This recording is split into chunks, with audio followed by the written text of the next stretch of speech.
Le PTMD, c'est quoi en fait? Alors le PTMD, c'est un document directeur. Le SICOVAL, ça fait 50 ans qu'il travaille sur les questions d'environnement et ce document, il a vocation à travailler sur les questions de mobilité, secteur essentiel notamment dans les réductions des émissions de gaz à effet de serre. On sait que nous avons des objectifs forts, il faut qu'on réduise la place de la voiture et donc des émissions de gaz à effet de serre dans le premier secteur qui est émetteur de gaz à effet de serre, qui est la mobilité. Pour que d'ici entre 2015 et 2035, on ait une réduction de 35% de ces émissions de gaz à effet de serre. Et tout ça dans un territoire où la population augmente très fortement, on a plus de 19% d'augmentation de la population. Mais on sait aussi que les habitants du territoire du SICOVAL sont prêts à s'engager dans ces changements de mobilité et à ce report modal-là, puisque dans la dernière étude que nous avons faite de mobilité, on s'est aperçu qu'on avait une très forte augmentation de la part de vélos, notamment plus de 400% de la part de vélos, plus 55% sur les mobilités douces, à pied notamment, et une diminution de l'utilisation de la voiture avec moins 23% de cet usage. Donc nous y sommes prêts. Aujourd'hui, ce document, il permet de fixer le cadre, de remplir les engagements de la stratégie nationale bas carbone et d'aller encore plus loin pour pouvoir préserver notre environnement et notre mode de vie. Et concrètement, qu'est-ce qui va se passer? Dans les actions concrètes, on va retrouver le métro que l'on a là derrière nous avec la ligne B et la ligne C qui arrivent sur la Beige. Ça, c'est une proposition d'infrastructure lourde qui va permettre donc de nouvelles mobilités de transport en direction de nos concitoyens. Et en même temps, on va faire d'autres propositions pour des mobilités douces. Alors, je pense par exemple au plan vélo. Le plan vélo, c'est d'ici 2032, 150 axes de vélo, de pistes qui vont être développés sur le territoire. Et en même temps, on travaille sur un système vélo. C'est-à-dire quelles sont les propositions que l'on peut faire pour inciter à utiliser le vélo de demain. Et ça se fait avec la maison du vélo et la station de V en direction des entreprises et des citoyens.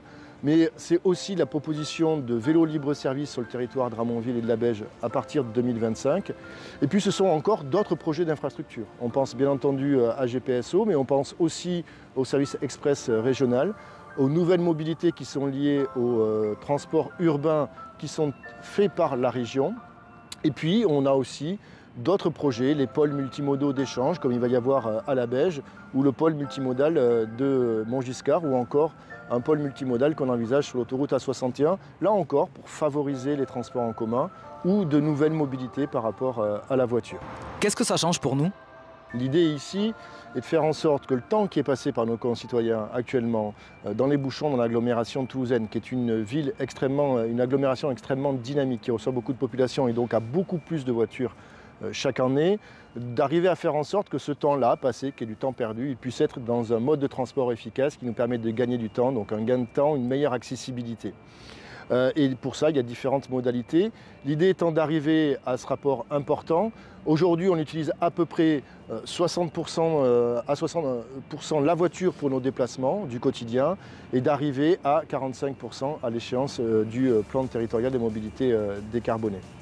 Et puis le deuxième avantage, c'est un avantage sur la santé, sur l'humain, c'est-à-dire de réduire non seulement les émissions de gaz à effet de serre, mais aussi les polluants, azote et particules fines, en respectant d'abord la stratégie nationale bas carbone pour les gaz à effet de serre, et ensuite le plan national de réduction des polluants atmosphériques, le PREPA, qui lui aussi nous donne des objectifs pour faire en sorte que ces particules fines et ces polluants soient réduits. Donc on travaille sur le bien-être de nos concitoyens pour qu'ils puissent gagner du temps, être facilités dans leur vie, trouver d'autres loisirs que celui de passer son temps dans une voiture et en même temps à leur santé, à l'humain, pour qu'ils puissent vivre avec une atmosphère qui soit beaucoup plus viable que celui d'aujourd'hui. Et le SICOVAL est-il tout seul pour faire tout ça? Non, bien entendu que non. Seul, on va plus vite, ensemble, on va plus loin. Et donc le SICOVAL travaille avec des institutions publiques comme le département, la région, Tisséo Collectivités et les communes du SICOVAL. Mais travaille aussi des acteurs privés. Alors on travaille bien entendu avec Tisséo Collectivités pour tout ce qui concerne les transports urbains, les infrastructures. On va travailler avec le département sur tout ce qui est le routier, mais aussi les réseaux express vélo. C'est une nouvelle modalité politique qu'ils ont mis en place depuis quelques années maintenant. Avec la région, avec le train du quotidien qui va desservir notre territoire dans le cadre du CERM, avec les communes qui développent leur propre plan de mobilité et que le SICOVAL accompagne.